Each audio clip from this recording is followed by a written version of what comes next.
Overlust Cheek Palette is a new part of our Afterglow collection. It's so beautiful because you have 6 colors, 3 which are unique highlighters. It's like a second skin veil, and 3 which are these beautiful mattes. Never looks like makeup. As Francois NARS says, wear what makes you happy.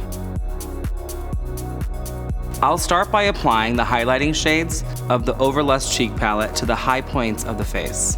Mixing Tied Up and Drift, I'm creating a beautiful champagne rose. For a soft effect, use a brush. To amp up this highlight and shine, I'm using my fingertips, hitting the highest point of the cheekbone. This product feels like a cream, but applies like a powder. Because of this unique formula, is that it's completely smooth and shows absolutely zero texture.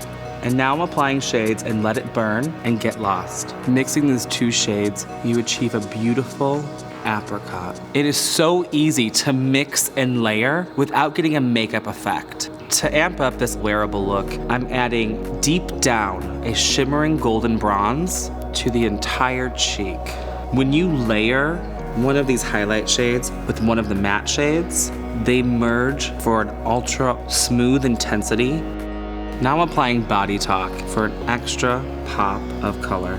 To complete this look, I'm using my favorite ORGASM Afterglow Lip Balm on the lips.